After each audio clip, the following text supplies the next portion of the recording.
अस्सलाम वालेकुम friend, I am Mohammad Umar Khan and welcome to the ocean अपना यूट्यूब चैनल। दोस्तों, आज एक नई वीडियो के साथ हाजिर हूँ और इंशाल्लाह आज के इस वीडियो में आप लोगों को बताऊंगा कि आप लोग किस तरह खुद फिलीपाइंस का विजिट वीज़ा अप्लाई कर सकते हैं और इसके लिए कौन कौन से डॉक्यूमेंट्स चाहिए। तो सारी इन्फॉर्मेशन आप लोगों को इस वीडियो में मिल जाएगी, तो इस वीडियो को लास्ट तक देखते रहिए। सबसे पहले मैं आप लोगों को बताना चाहता हूँ कि फिलीपाइंस का जो वीज़ा है इस टाइम पे वो पाकिस्तान को स्टिकर वीज़ा दे रहा है। ठीक है, विजिट वीज़ा की बात कर रहा हूँ। और लोग फिलीपाइंस टूरिस्ट वीज़ा पे जाकर वहाँ पे विजिट वगैरह करते हैं और इससे पासपोर्ट की रैंकिंग में इजाफा होता है और एक ट्रैवल हिस्ट्री बिल्ड होती है। ठीक है, तो अगर आप खुद अप्लाई करना चाहते हो तो इसके लिए कौन कौन से डॉक्यूमेंट्स चाहिए वो डॉक्यूमेंट्स आप खुद अरेंज कर दे और इसके लिए अप्लाई कर दे। ठीक है, तो अगर जो डॉक्यूमेंट्स है इसमें कुछ डॉक्यूमेंट्स हम भी आप लोगों के लिए तैयार कर सकते हैं। तो आप अगर हमारा सर्विस लेना चाहते हो तो इस वीडियो के अंदर आप लोगों को हमारे नंबर मिल जाएगा, तो आप लोग उसके ऊपर हमसे व्हाट्सएप पे रब्ता कर सकते हो और हम आपके लिए कुछ डॉक्यूमेंट्स में हेल्प कर सकते हैं। लेकिन एमबीसी में जाना आप लोगों ने खुद है, वहाँ पे इतना ज़्यादा कुछ नहीं होता। वहाँ पे जाकर आप लोगों ने वहाँ पे अपने डॉक्यूमेंट सबमिट करने होती है और उसके बाद वो अगर वो चाहे तो आप लोगों को टूरिस्ट वीज़ा दे सकते हैं। तो फिलीपाइंस विजिट वीज़ा के डॉक्यूमेंट्स के हवाले से आप लोगों को ये लिस्ट मैं दिखाऊंगा। आप लोगों ने अपना पासपोर्ट साइज पिक्चर तैयार करनी होंगी वाइट बैकग्राउंड के साथ, 2 3 4 पिक्चर। इसके अलावा ओरिजिनल पासपोर्ट और आप लोगों का प्रीवियस पासपोर्ट, और इसके अलावा आप लोगों ने पासपोर्ट की काफ़ीज़ अपने साथ ले जानी है। इसके अलावा आप लोगों ने शनाख्ती कार्ड जो A4 साइज पेपर है उस पर प्रिंट करना होगा। इसके अलावा वीज़ा एप्लीकेशन फॉर्म है, अभी आप लोगों को बताऊंगा, वो आप लोगों ने फिल करना होगा और उसको प्रिंट करना होगा। तो ये सर्विस हम आपको दे सकते हैं। हम आपके लिए वीज़ा फॉर्म फिल भी कर सकते हैं और प्रिंट आउट तो मुश्किल नहीं है, वहाँ दुकान हम PDF में आपको सेंड करेंगे, तो कोई भी शॉप पे जाकर आप उससे प्रिंट ले सकते हो। 5 नंबर पे FRC बाय बर्थ, अगर आप लोगों की शादी नहीं हुई है तो FRC बाय बर्थ आप लोगों ने नादरा से बनवाना होगा, और FRC बाय मैरिज अगर आप लोगों की शादी हुई है। कवरिंग लेटर जिसको वीज़ा रिक्वेस्ट लेटर है कहते हैं, हम भी आप लोगों के लिए अरेंज कर सकते हैं। ठीक है, तो ये कुछ चीज़ें हैं हम आप लोगों के लिए अरेंज कर सकते हैं। इसके अलावा फुल कंप्लीट ट्रैवल प्लान कि आप लोग वहाँ पे विजिट के लिए जाओगे तो कहाँ पे जाना है, तो सारा ट्रैवल प्लान हम आप लोगों के लिए तैयार कर सकते हैं। इसके अलावा होटल रिजर्वेशन जिसको होटल बुकिंग भी लोग कहते हैं, तो वो फ्री या पेड जिसको पोस्ट पेड बुकिंग कहते हैं वो भी हम आपके लिए अरेंज कर सकते हैं, हमारी कुछ सर्विस चार्जेस होगी। इसके अलावा 2 साइड फ्लाइट टिकट रिजर्वेशन हम आपके लिए अरेंज कर सकते हैं।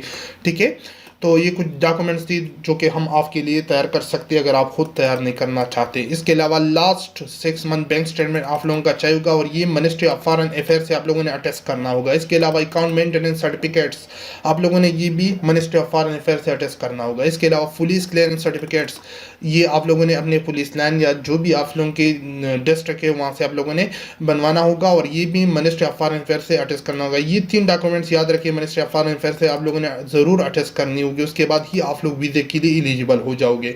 एम्प्लॉयमेंट लेटर, अगर आप किसी जगह पे एम्प्लॉय हो, किसी जगह पे काम करते हो, तो आप लोगों ने ये एम्प्लॉयमेंट लेटर तैयार करना होगा। हम आपके लिए एम्प्लॉयमेंट लेटर तैयार कर सकते हैं, लेकिन याद रखें जहाँ पे आप लोग काम कर रहे हो वहाँ से आप लोगों ने खुद स्टैंप लगाना होगा, वहाँ से खुद आप लोगों ने सिग्नेचर करना होगा। हमारा काम है जस्ट आप लोगों के लिए हेल्प आउट करना कि जो भी एप्लीकेशन आप खुद तैयार नहीं कर सकते हम आप लोगों के लिए वही तैयार कर सकते हैं। इसके अलावा हम डायरेक्टली वीज़ा डील नहीं करते, आप लोगों ने खुद ही वीज़ा अप्लाई करना होता है। Last 3 month salary slip F doing job, अगर आप लोग किसी जगह पे जॉब करते हो तो आप लोगों ने ये 2 डॉक्यूमेंट तैयार करना होगा, जो कि हम भी आप लोगों के लिए सैलरी स्लिप भी तैयार कर सकते हैं, एम्प्लॉयमेंट लेटर भी तैयार कर सकते हैं, लेकिन वहाँ से आप लोगों ने खुद स्टैम्प करना होगा। याद रखिए, ठीक है, हमारा काम यहाँ तक होता है। ठीक है, तो इस तरह ये डॉक्यूमेंट्स आप लोग अरेंज कर सकते हो। इसके अलावा और कुछ कौन कौन से डॉक्यूमेंट्स चाहिए तो अभी आप लोगों को समझाता हूँ। इसके अलावा नीचे आकर यहाँ पे 14 और 15, अब मैंने आपको 13 और 14 के बारे में बता दिया। अब 15 ऑल बिजनेस डॉक्यूमेंट्स, अगर आप लोग अपना कोई बिजनेस है, अपना कारोबार है और उसका रजिस्ट्रेशन है तो आप लोगों ने वो डॉक्यूमेंट्स अपने साथ ले जानी है। मतलब या ये 13-14 आप लोगों के ऊपर अप्लाई होगा या 15-16 आप लोगों के ऊपर अप्लाई होगा। तो अगर आप लोग खुद बिजनेस करते हो तो उसका रजिस्ट्रेशन वगैरह, इसके अलावा 2 to 3 ईयर टैक्स रिटर्न आप लोगों के पास होना चाहिए। ठीक है, तो आप लोग तब एलिजिबल हो जाते हो। इसके अलावा 17 best company travel health insurance. अब ये हेल्थ इंश्योरेंस आप किसी भी कंपनी का बाय कर सकते हो, बेस्ट ट्रैवल इंश्योरेंस हो, जितना भी आप लोग वहाँ पे जाना चाहते हो। फॉर एग्जांपल आप लोगों का 14 डेज ट्रैवल प्लान है तो आप लोग 14 डेज 15 डेज का ट्रैवल इंश्योरेंस बाय कर दें, ठीक है। तो ये भी हम आप लोगों को दे सकते हैं। इसके अलावा कोविड वैक्सीन सर्टिफिकेट्स और पोलियो सर्टिफिकेट्स हो, तो आप लोगों को पता होगा कि ये किस तरह बनती है। तो इसके अलावा 19 नंबर पे इनविटेशन लेटर है जो कि ऑप्शनल है, अगर आप लोगों के पास हो तो बेस्ट, अगर नहीं है तो कोई ज़रूरत नहीं है, ठीक है। इसके बगैर भी वीज़ा अप्लाई कर सकते हो। You can process visa from Islamabad, Lahore, Karachi. आप लोग इन सेंटर से अपना वीज़ा प्रोसेस कर सकते हो, जो कि इस्लामाबाद के अंदर एम्बेसी है, लाहौर में कॉन्सुलेट है, फिलीपींस का कराची में भी कॉन्सुलेट है। अब वीज़ा प्रोसेसिंग टाइम 1 वीक से लेकर 2 वीक टाइम हो सकता है। इसके अलावा सिंगल एंट्री वीज़ा जो चार्जेस है वो $40 है। सिंगल एंट्री वीज़ा मतलब ये है कि इस पर जस्ट आप एक दफ़ा दाखिल हो सकते हो और उसके बाद आप लोगों का वीज़ा ख़त्म हो जाए तो आप लोगों ने दोबारा आना होता है और दोबारा नहीं जा सकते उसी वीज़ा के ऊपर। मल्टीपल एंट्री वीज़ा $80 फीस है उसकी, लेकिन वहाँ पे आप लोग मल्टीपल टाइम जा सकते हो, आ सकते हो। ये हमारा व्हाट्सअप नंबर है, अगर आप लोगों को किसी चीज़ में हमारी हेल्प चाहिए तो हम आपकी उसमें हेल्प कर सकते हैं, जो कि ऑलरेडी आप लोगों को वीडियो के अंदर बता दिया, ठीक है। तो इस तरह आप आसानी के साथ कर सकते हो। अब आप लोगों को बताया कि ये जो डॉक्यूमेंट्स है मैंने अपनी तरतीब से लिखी है। अब फिलीपींस का जो ऑफिशियल वेबसाइट है आप लोगों को उसके ऊपर ले जाता हूँ और वहाँ पे आप लोगों को बताऊँगा कि आप लोगों किस तरह उसका एप्लीकेशन फॉर्म जो भी है, ये फिलीपींस एम्बेसी वेबसाइट है, आप लोगों ने इस पर क्लिक करना है। ये मैं लिंक डिस्क्रिप्शन में भी दे दूँगा। तो यहाँ पे आप लोग देख सकते हो नीचे आकर यहाँ पे वीज़ा एप्लीकेशन फॉर्म, आप लोगों ने इस फॉर्म को ओपन करना होगा और इस फॉर्म को आप लोगों ने फिल आउट करना है, ठीक है। फिल करना है तो इंशाल्लाह कोशिश करेंगे इसके ऊपर भी वीडियो बनाऊंगा। ये फॉर्म यहाँ पे आप लोगों ने अपना कंट्री सेलेक्ट कर देना है और उसके बाद सारी इन्फॉर्मेशन डाल के आप लोगों ने आगे बढ़ के इस फॉर्म को फिल करना होगा। उसके बाद नीचे यहाँ पे टाइमिंग वीज़ा प्रोसेसिंग टाइम लिखी है कि 9 AM से लेकर 11 AM के दरमियान आप वहाँ पे जा सकते हो। यहाँ पे सारी इन्फॉर्मेशन लिखी, आप इस वेबसाइट को भी एक दफ़ा विजिट करिए। इसके अलावा फीस यहाँ पे भी मेंशन है, ठीक है।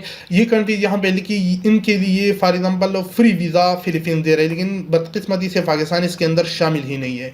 इसके अलावा यहाँ पे नीचे आओगे तो यहाँ पे जो फिलीपींस का विजिट वीज़ा है उसके हवाले से पार्ट 2 है, जो कि ऑलरेडी आप लोगों को डॉक्यूमेंट्स के हवाले से बताया। यहाँ पे वो डॉक्यूमेंट दोबारा लिखी है, यहाँ तक आप लोग रीड आउट करना चाहे तो यहाँ से भी रीड कर सकते हो, जो कि यहाँ पे मैंने लिखी है, ठीक है। तो उम्मीद करता हूँ कि आज की वीडियो आप लोगों को पसंद आएगी। अगर वीडियो पसंद आए तो वीडियो को ज़रूर लाइक करें, क्योंकि इससे हमारी हौसला अफजाई होती है और हम आप लोगों के लिए न्यू वीडियोस बनाते रहते हैं। तो जिस तरह आप लोगों को बताया कि ये टूरिस्ट वीज़ा के लिए यहाँ पे उन्होंने डॉक्यूमेंट सारी लिखी है, आप लोग यहाँ से भी रीड कर सकते हो और ये डॉक्यूमेंट्स अरेंज कर सकते हो। इसके अलावा यहाँ पे स्टूडेंट हो तो स्टूडेंट के लिए ये डॉक्यूमेंट्स है, एम्प्लॉय हो तो यहाँ पे ये है। इसके अलावा सेल्फ एम्प्लॉय, जो कि मैंने वहाँ पे आप लोगों को सही तरीके से समझाए, यहाँ पे आप लोगों कंफ्यूज हो जाओगे, लेकिन याद रखिए क्योंकि वहाँ पे मैं बार बार अपडेट नहीं कर सकता, तो यहाँ पे एक इस वेबसाइट पे भी आप लोगों ने एक दफ़ा ज़रूर आना है और यहाँ से सारी डिटेल चेक करना है, एम्बेसी के टाइम के हवाले से, एम्बेसी के फ़ीस के हवाले से, एम्बेसी की अपडेट्स के हवाले से, ठीक है। तो सारी इंफॉर्मेशन इस वेबसाइट के इस लिंक पे आप लोगों को मिल जाएगी, जो कि मैं डिस्क्रिप्शन में दे दूँगा। जो मेरा वेबसाइट है उस पर आप लोगों ने आना है, ये मेरा वेबसाइट है, उसके अंदर यहाँ पे नीचे आप लोगों को ये लिंक मिल जाएगा, मसला नहीं है, ठीक है। तो उम्मीद करता हूँ कि वीडियो आप लोगों को पसंद आएगी। अगर वीडियो पसंद है तो वीडियो को जरूर लाइक करें, चैनल को जरूर सब्सक्राइब करें। तो मिलते हैं वीडियो में, मुझे दीजिए इजाज़त, अपनी दुआ में याद रखिए। अल्लाह हाफिज़।